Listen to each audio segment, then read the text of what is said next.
All right, so literally just got this 77-inch 4K TV delivered like 5 minutes ago, and I'm down here, taking it out of the box, and just got an alert that something else pretty special just arrived.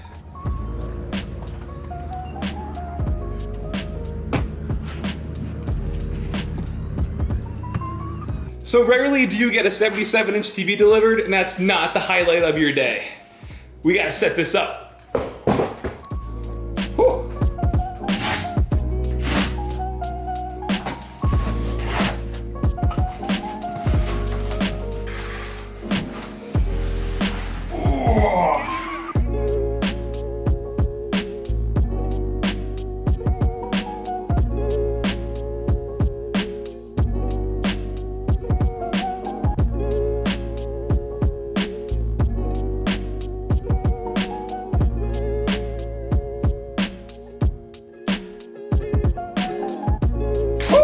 What's up, guys? I'm randomfrankp, and today, as you saw in the intro, we're going to be checking out my brand new beast of an ITX PC, the Maingear Turbo.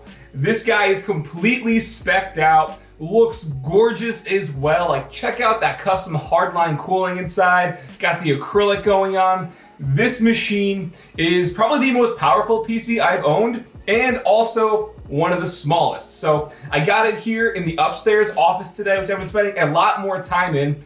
Also, you can tell it's probably untreated for audio, so there's a good amount of reverb. I assume you can hear some echoing going on. We're gonna get this thing all set up, download some games, benchmark it, tell you guys all about it.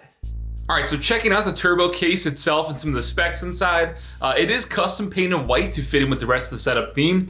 But in terms of specs, you have an AMD Ryzen 9 5950X CPU, an NVIDIA GeForce RTX 3080 graphics card, all custom cooled with the hardline Apex cooling. Looks super nice with the acrylic blocks inside, just crazy attention to detail. Our motherboard is an Asus ROG Strix X570i Gaming, 64 gigs of HyperX Fury RAM at 3600 megahertz, and then 5 terabytes of storage for all our games and editing software. So that's gonna be a multi-use PC up in here in the minimal office. But man, it just looks so nice. With the Asus Armory Crate software, you can change all the lighting and the effects and stuff for the inside of the PC, but also you can just use the included remote to change it on the fly, customize the effects and stuff. Definitely convenient there.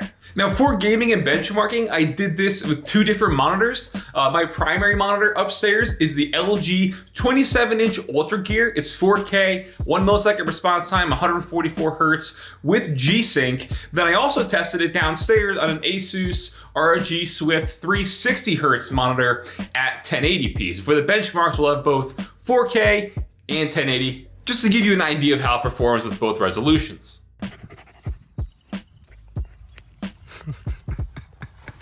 She is a vegetarian, I swear. She's literally eaten like every dandelion in this yard. It's like her favorite thing. You can look, there's like no dandelions anywhere except for a little bit over there, but she just devours them. Rosie, you're crazy, but you're crazy cute. Look at a happy trot. Woo! Nearly 90 degrees today. Crazy. It's only end of April, but super hot. So I'm currently waiting for all the games to finish downloading. When I get these new PCs in, I just want to play right away, but obviously I gotta wait for all the games to download, and they're like 100+ gigs each, so of course it's gonna take a while. I've got like 5 games downloading right now, so I'm gonna hang out for a bit, wait till that's all done, play some, benchmark, and have some results for you tomorrow. All right, so next day, sorry about the continuation here. Everything's downloaded, everything's installed, everything is ready to go. All right, so before we get into the benchmarks of the Maingear Turbo, with the RTX 3080 inside, obviously you're familiar with, the RTX GPUs and ray tracing and the visual, gains you sort of get with that. But what I'm mostly pumped for is the NVIDIA DLSS 2.0, which uses the artificial intelligence and machine learning to upsample a lower resolution when you're gaming, which is gonna give you a nice boost in performance while offering image quality that's comparable to gaming at a higher native resolution. So this performance boost with DLSS 2.0 is made made possible by the specialized tensor cores found in GeForce RTX hardware, which visually is going to give you a boost in frame rate and generate a sharper image for your game. Some games do allow both RTX to be enabled with ray tracing and while using the ultra high resolution with DLSS. I know Battlefield 5, for example, uses both from my testing. So it's definitely putting the 3080 to good use. And if that all just sound like a bunch of foreign words, I'll kind of break it down for you guys.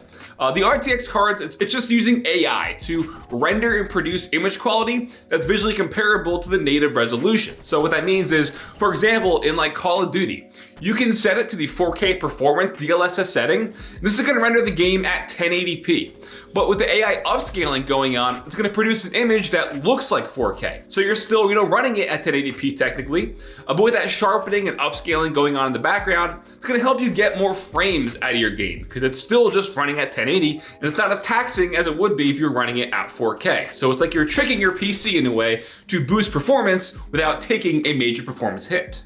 Okay, so for the first run-up test, like I said before, I tested on a 1080p monitor at 360 hertz, just so we can get, a good idea of how it's gonna perform at a pretty common resolution at 1080p. And I used CapFrameX for all of my benchmarking, and I am not good at Excel. So if my benchmarking, final result looks terrible, you can blame me, it's fine. And taking a look at the results, as you can see in blue, we have our average FPS with the orange bar underneath being the 1% low average. And everything performed, up to par, if not better, with the exception of course, Microsoft Flight Simulator. So everything that you're gonna see with these game benchmarks, it's tested at the highest possible setting. Nothing is turned down whatsoever. So that's why, Flight Simulator is pretty low. It's a very taxing game as it is, but everything else at the ultra highest possible graphical setting. Valorant, of course, over 400 FPS, a very easy to run game. Forza looked gorgeous. Forza Horizon 4 is like one of my favorite racing games, and that just blazed at 197 frames. Don't know why I started from the bottom going to the top. And then we have Call of Duty and Battlefield, two very, fast-paced action FPS games. Battlefield, not so much, fast-paced, but you get the idea. I tested that both with RTX on and off, so you can see the difference there in the FPS average. And then Apex, 247. Then we're gonna switch gears to our 4K benchmarks because a system like this with these specs is gonna be, better paired with a 4K monitor. And honestly, the results didn't take too much of a hit like I thought they were going to. Apex still 127.5 FPS. And then we can talk about Battlefield and Call of Duty because Battlefield on and off with RTX and DLSS. You can see tested both cases here, and we got a 10 frames boost with RTX on as well as DLSS enabled in Battlefield 5. So usually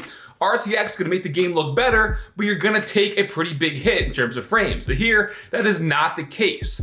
Same exact story with Call of Duty Modern Warfare. Playing some Warzone, we went from 94.4 frames stock during the game to 112 with DLSS enabled. Again, using the AI behind the scenes to take away a lot of that taxing performance hit, but still making it look equally as good, if not better. And you can see the FPS boost we get. Forza still looked gorgeous, 140 frames. Microsoft Flight Simulator, yes, that did take a bit of a hit still. We're at 43 frames at 4K here. And then Valorant still just insane at 273. But with gaming out of the way, I still wanted to test this with a more practical use for my upstairs office space, with it being a more clean and minimal vibe. I like to get more work done up here if I want to kind of declutter, free the mind a bit from the crazy studio space downstairs. So with this being, originally what I wanted to be a separate editing room, obviously I wanted to see how this system performs versus my downstairs PC with editing and rendering a clip in Premiere Pro. And what I used for this was a 10-minute Blackmagic raw video clip. I applied an adjustment layer with color correction, as well as a blur effect on the clip itself. Again, just to see the comparison between the two CPUs and how it performs with that export render. On my downstairs PC with the Intel i9-10900K, it rendered in 12 minutes and 1 second.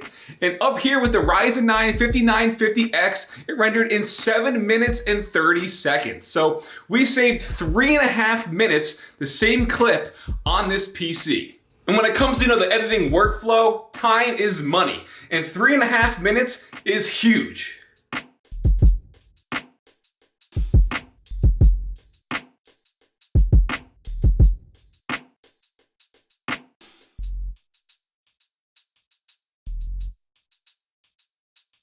And if you couldn't get a good idea from the vlog footage about the size of this thing, check this out. It's my upper chest, okay? This thing is just a monster for its small, compact size. And as you saw, with it outperforming my PC down here, just doing great for that Premiere Pro export, I might as well just flip-flop them. Bring this upstairs and keep this down here as my main PC. And even for gaming, you saw 1080p, 4K. For most games, it killed everything. I say that because obviously Flight Simulator, a very taxing, highly demanding game. But that game's like, it's the weird outlier because the conditions play into effect to it, where you're flying over, the map at that time of what you're flying over. It's all gonna change the performance of Flight Simulator. But like Battlefield at 4K with RTX on and DLSS, at 4K looking that good, playing that smooth, the performance bump was definitely noticeable. Same for Modern Warfare stuff. Playing Warzone with that performance bump was definitely nice. I love playing Forza, and seeing that, at 4K right up close looked gorgeous. I'm used to playing down here on my ultra-wide monitors, which, I've been an ultra-wide user for so long now, but seeing that crispness of a nice 4K display, man. Maingear Turbo, guys. Absolutely loving this tiny beast of a PC.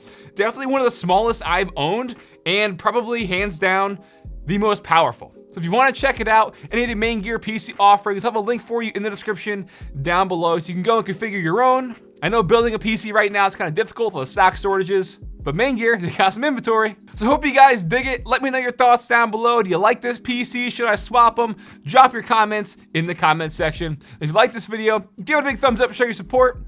Feel free to follow me on Twitter at randomfrankp. And last, if you haven't already, hit that subscribe button. Hope you all enjoyed. Have a good day.